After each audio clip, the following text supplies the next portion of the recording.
Which flavour? Right. What you've got to do, the trick of this game, folks, is that you are going to, in turn, speak a line, right? Whatever you've kind of decided on. So far, I think it's a game, right? But if you can start off by, say, starting with you, going to you, then to you, then to you, and you give Alanya a chance to pick up each of your lines. The recordist is going to listen to I'm sick of it. the perspective of each of these voices, right? And whether or not they're on mic, because you know the pickup pattern of the microphone is Basically that. that. It's about 30 degrees, is nicely on mic. What's an MKH50? Has it got different? Yeah, it's more of a cardioid.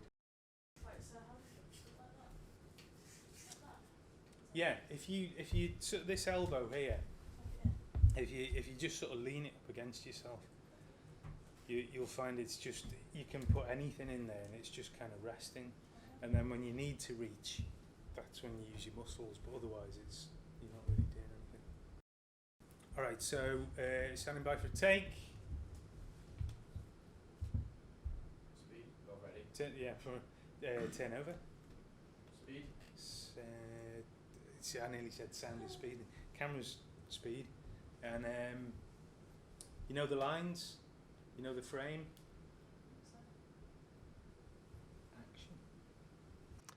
You know, I went to Tesco's, or I went to Morrison's, and I bought an artichoke. Well, I went to Morrison's and I bought an artichoke and some brown sauce. Well, I went to Morrison's and I bought an artichoke, some brown sauce, and some cereal. That's really peculiar because I went to Morrison's and I bought an artichoke, some brown sauce, some cereal, and some dairy milk. Oh, you see, I went to Morrison's. Hang on, good. This is going on forever and ever. Right, that's lovely. Right, thank you.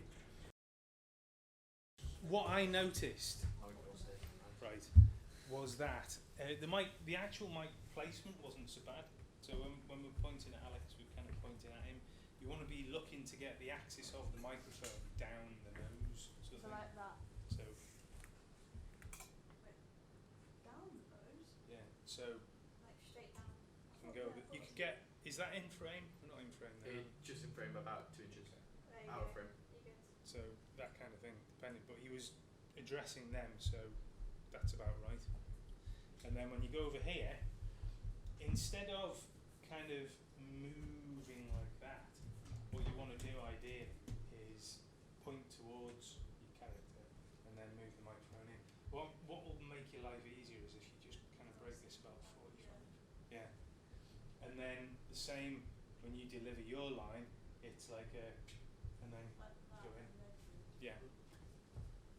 And then the same here. Now the tricky bit is here is that the microphone is going to be pointing the wrong way. Well, this kind of speaks to the frame and how the frame's set out. So we're seeing the back of Alex's head, so it kind of makes sense that the microphone's almost pointing away because he'll sound a bit like he's pointing away. Speed him up. Speeding. And action. 1, 2, 3, 4, 5. 6. 7. 8. Yes!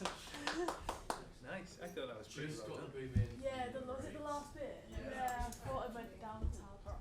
Just and And dipped I in. dipped down. I saw So the myself. swung over to Felix, yeah, it's like Right. Boom operating, the reason why I want to do this is to show you that boom operating is a really physical thing. If you don't move the mic into the right place, you don't get that consistency. A good way of checking whether the microphone's in or out, You told us to get in character. I know, is by getting your line, your first edge. So, where was it? Bring it in. That's it. Go up, out. Right? Is to draw a line between the end of the mic and something in your eye line. Doesn't help that it's a big white space. Should we just slowly raise that projector until it's on the top of the frame? For the boom up, yeah, that's a good idea. Stop there. Cool. Yeah. So that, Is that the edge? Yeah. well, it's not necessarily the edge for us. It's massively overexposed now. But if you go to one of the back characters and keep it along that line, Yeah. so That's between it, your so- eye and the top of the mic, Okay. Yeah. The one on the right and the back characters. It sounds like a is that it? indie band. See, that's out, or just about out. Mhm. Even though this is in frame, the way your eye works with the Yeah. microphone means it's going to be out. Okay. So that's a way of doing it, is checking where the end of the mic is and having this thing in the back, which is relative to the lens. Ellie said a number and you were waiting over there. And once you've got the line, on to the next one. This is why the boom op is the one person on set who knows the script better than the actors, better than anyone. Because they know when the line's finished, it's like, done with you, on to the next character. I don't know why, but like I preempted it fairly. But then when as soon as it got to, Yeah. I was just sort of like, oh yeah. Oh my god, there's another But I number. just like for some reason I just zoned out. For Yeah. no reason, so. And it is really hard, like it's And I was in shock it's as all well. about. Wasn't it you were in shot, and I'm not sure how long it's been an issue, but you can see the shadows crossing Amelia. Yeah, it's this light. Can't do anything about that. Sat deep with it. Yeah, I mean that's gaffing in it. You know, we're not doing that in this workshop. Is it how is It it is, the boom's job to work around the gaffers though, right? They work To together. converse, yeah. Yeah, you say, look, I can't get this any other way, and every time I move my boom, I'm casting a shadow, and they'll be like, okay. So the gaffer, if the gaffer's nice to you, and the cinematographer, they'll put a flag up here, so it doesn't cast. So they cast a proper shadow, and then they'll put some fill where it's easier, where it won't. I explore Well, the it's sound here, as like well, someone just sort of